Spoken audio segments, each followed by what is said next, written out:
met you before? Because you look real familiar. I don't think so. All right. I don't think so, but I don't know. Do you grow watermelon? No. There's tomatoes. No beans? I swear I've met you. But I anyway, got one of those things. you got a face. What? Yeah. But anyhow, what I was talking the HR lady about, she told me that we needed to maybe sign up with the Georgia, because you actually do Tennessee. I'd like to have a band and all that other stuff. Sure. What's the cost? Well, we do it. $150. If you do just the facility, it's $850. If you do the field and facility, which covers everything, the harvest crew, $1,400. Well, they actually don't have a packing house. They have step ahead of everything there. Yeah. But it's going to go. So they only want to do right now. But I want to be ahead enough when they get the packing house up there, and I don't want to do it. Good call. Because I'm totally lost. I'm totally lost. Nothing that I've ever done. Really not. Basically, the bottom line is keep things clean and neat, and keep some stuff sitting around. Yeah. I can help you out with it, not a problem. Yeah, they wanted to get it done this year, but I just don't see it. Okay. I like it.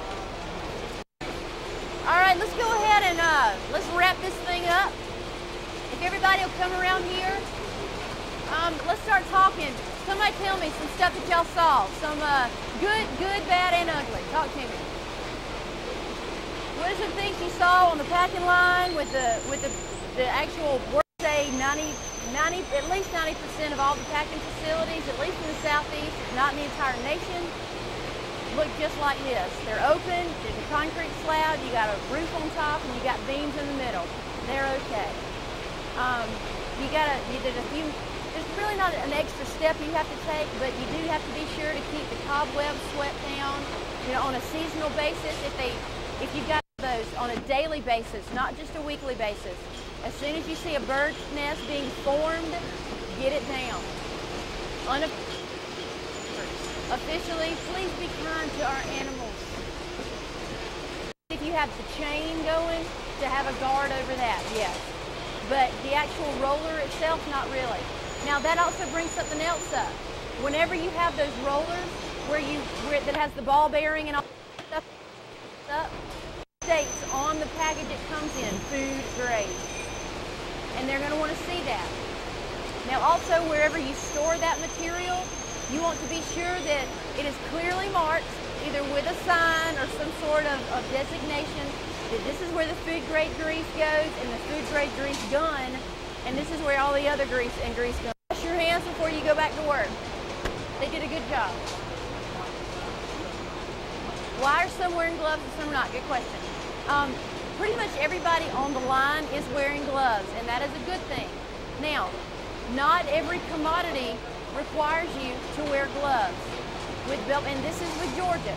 North Carolina may be completely different, and depending on the option, it can be taken off before you eat it, before you consume the produce. Most of the time, you do not have to have those barriers between you and the actual produce. You'd find that information through that boxes and the pallets that you're using. People do not need to sit on them. They do not need to put their personal belongings on them. They do not need to lean on them or anything like that, or use them for tables, anything. Tomatoes? Tomatoes, all right. With tomatoes, the used boxes, technically they don't need to be a cardboard box. They need to be used. How about this? Okay. It's going to depend on the auditing firm. I'll talk to you. But at the very beginning of the line, he had the rake and he was raking it in. Did y'all notice that? Did y'all notice the actual rake he was using of boxes? So that does need to change. Any bird nests need to come down. I saw a couple of insect nests and stuff like that that need to come down. The workers all looked real good. I didn't see any food. I didn't see any drink. I didn't even see a whole lot. I didn't even see any chewing gum. The physical appearance of the building itself, when you walk around the outside of it, tall grass and things like that need to be cut. Bins bins and boxes that you're not using, where you just got trash, or not trash, but sitting around. It does. That's good. If you can put that information on the actual box, that's better. So technically, your lot code could be Little River or LR 2424, and then say if you got 5 fields A, B, C, D, E, F, B. So I started doing that. Again, necessity, father of ingenuity. So a lot of my people have started going and buying those little grocery store sticker jobs. If you want to have your name printed on them, go for it. If not, usually you can fit up to seven to 9 digits on that thing. You can come up with your own sort of code. Where whatever code you come up with, though, be sure to write it down so that you know the first 2 numbers stand for this, and then if that is date code, be able to show where that date code is, the fields, what fields they are, and then have maps of those fields, so forth and so on. What's that? Good question. If you have a forklift leaking oil, the technical really supposed to, one, fix it. Two, well, first of all, take it off to the side so that it can't contaminate anything. So the audits, they're going to depend on the actual auditing firm that you're using, but industry-wide, the average right now is if you're going to have just your field done, like just your farm operation, depending on the size of it, it's going to be $250, a flat $250 fee, and then it's usually $2 an acre past that, with a maximum cap of $550. You follow that? So usually it's $550 to get your farm done.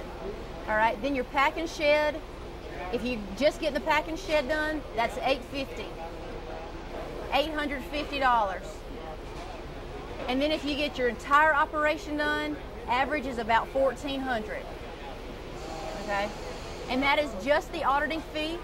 That usually does not include the auditor's travel, or his travel costs, food, mileage, any lodging that he has to have, and then anything that you have to do to your actual operation, that is not included in that. So. Say what? The auditor, no. The auditor will not tell you what needs to be done. Well, the way that that an audit works is that when you sign up for an audit, then they give you the material, the SOPs, the standard operating procedures, and things of that nature. You then you work through that. You clean everything. They give it to you before the audit. You get that. Yeah. We'll talk. Okay, I'm going to rescue Beth because she's been talking nonstop for